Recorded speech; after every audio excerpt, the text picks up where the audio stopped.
Community Shield in Cardiff. It is the Gunners winning by 3-0. It started impressively as they got a goal inside of the first minute of the game through Riccardo Calafiori, then goals from Kai Havertz and Martin Ødegaard as well. A dominant victory and a poor start for Enzo Maresca's reign in Manchester. And guys, massive mega money signings, but Christos Zolis comes in as an amazing start. Just your thoughts on his game? Well, what I said last week, that I think he's coming to the team and really organically. He's fitting, he's a really intelligent boy, and he has a massive quality, which is when he's in the last 20, 30 meters, he's so composed to pick people in and around the box or to finish actions, and he's shown that again 2 or 3 times, and he was decisive. In Manchester. And guys, I think we have to start with what this means from an Arsenal point of view. Yes, it is the Community Shield, but at the same time, we talked about how long it was for Arsenal to win the Premier League, to win one of the major trophies, either that or the Champions League. They do it last season. You could say, oh, maybe that's the end of their chase. It does, with this performance, feel like almost the beginning of a new era of Arsenal. Look, you can argue long and loud as to how important the Community Shield is. But what you can't argue about is today, Arsenal rocked up and looked ready, and they rolled over Manchester City 3-0, and probably could have had several more as well. So it was a really good day out for the Gunners. Doesn't guarantee silverware in the future by any stretch of the imagination. But, Mikey, you've been a player. Mentally, that's likely to be your nearest rivals this season. They're tipped as second favourites.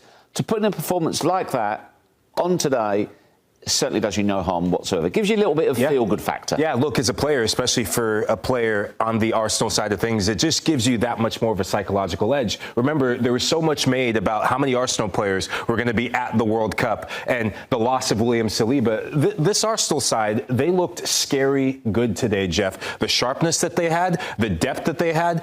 You have Bukayo Saka coming off the bench in the second half, and he could have had 2 or 3 goals in himself. But I was really impressed by the new signings, their impact on this game. We'll get to talk about Christos Zolis and his decision-making in the final third. But Bruno Guimaraes, for me, today showed why he will be one of the midfield generals for the Gunners. He pocketed Manchester City's entire midfield. There was a point where if you were blind and you didn't know, or you had no clue about football, and you didn't know who was the £117 million signing, would you think it was Bruno Guimaraes or Elliot Anderson? I would have said Bruno Guimaraes. He made them look like school kids on the day, and you have to give full credit to Miles Lewis-Skelly as well, Jeff, because a lot was made about him in the media, and he turned up again today with another brilliant performance, and the assist was world-class. Yeah, allegedly offered to other clubs.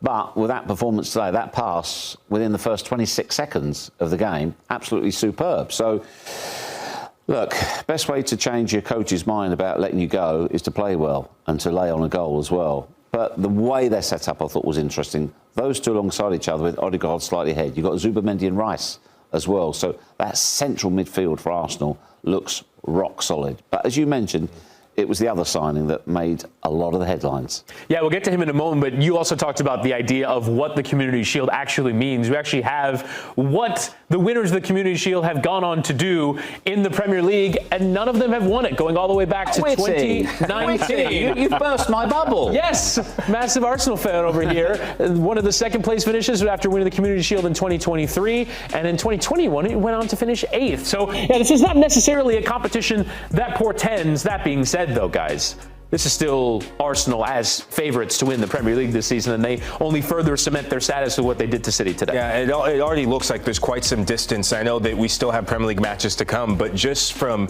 the aura standpoint that Arsenal put up today, there's quite some distance between Arsenal and everyone else when it comes to challenging them, for the Premier League title. One player that I want to give some love to was Martin Ødegaard today, a player, Jeff, who last season had a lot of scrutiny from Arsenal fans. We know the injury track record. We know sometimes in the final third, he wouldn't take his chances. On the day, he absolutely humiliated Gigi Donnarumma with that goal. He could have walked the ball in. He sat him down, Jeff. I mean, it was insane to see him. Coming off a brilliant World Cup campaign for the Norwegian side and the national team at the World Cup, leading him to a quarterfinal, this could be a massive season for Martin Ødegaard. And I'm thinking beyond for the Premier League. I'm thinking for Champions League. You need a player like Martin Ødegaard to be firing full tilt and all cylinders, Jeff. Yeah, I think it was the day where Arsenal clicked. It clicked. Manchester City, for whatever reason, were not at the races today. So the signs of that you have to take from it going forwards. What can happen actually during the season? Don't forget, there's no Saliba today.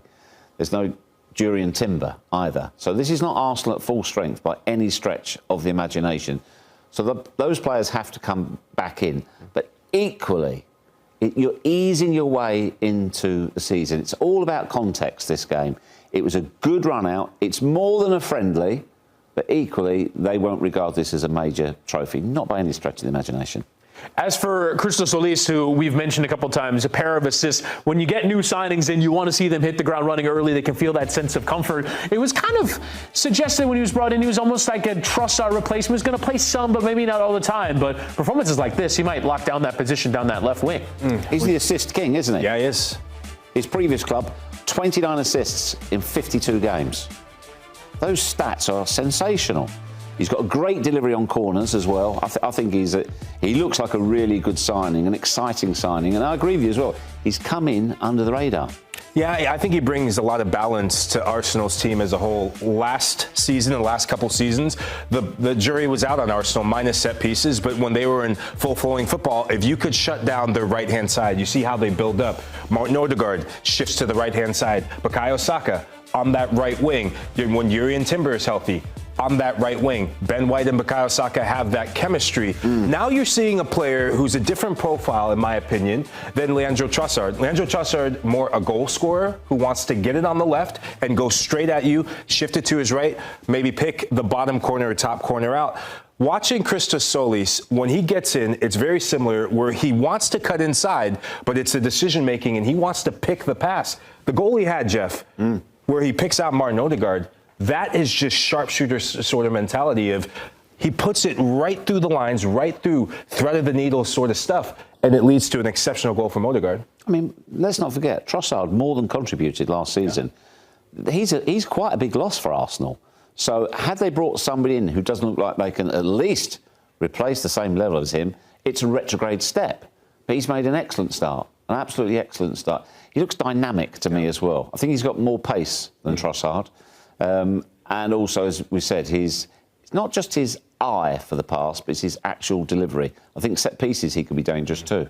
We've talked about the winners. Players that weren't involved in the Arsenal matchday squad today, Martinelli and Jesus. Do you expect them to leave the club before the window closes? It's really sad not to have the ability, and I've been fighting with the Premier League to extend and to accommodate more players in the squad because it's always tough because they deserve to be in the squad. There's no question.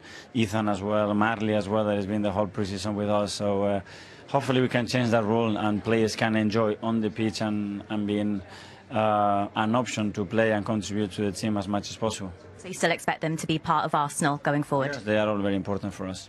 Thank you, Mikel. Thank you. Arsenal's dramatic 3-0 victory over Manchester City has been followed by another major talking point, with Mikel Arteta addressing the futures of Gabriel Martinelli, Gabriel Jesus and Ethan Nwaneri. All three players were left out of the matchday squad, immediately leading to questions and speculation among supporters. Arteta's response, however, suggests there is much more to the situation than simply reading into a team selection. Arteta made his feelings clear, insisting that the players deserve to be part of the Arsenal squad. His comments come at a time when competition for places is becoming increasingly intense, with Arsenal building a squad capable of competing for major trophies.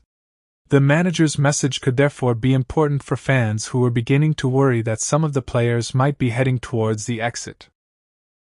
Gabriel Martinelli and Gabriel Jesus remain major names in Arsenal's squad, while Ethan Nwaneri represents one of the club's most exciting young talents.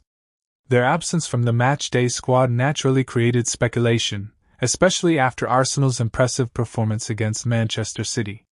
But with a long season ahead, Arteta will need every quality player available as the Gunners compete across multiple competitions. The situation surrounding Nwaneri is particularly interesting. The young midfielder has generated enormous excitement among Arsenal supporters, and fans will be hoping that his development continues at the Emirates. Meanwhile, Martinelli and Jesus will be looking to fight for their places as Arteta makes difficult decisions about his starting 11 and squad selection. Arsenal's victory over Manchester City has only increased expectations for the season, and Arteta now has the difficult task of managing a talented squad while keeping his players motivated. Could Martinelli, Jesus, and Nwaneri still play major roles in Arsenal's trophy ambitions? Arteta's latest comments suggest the door remains open, and fans will be watching closely to see what happens next.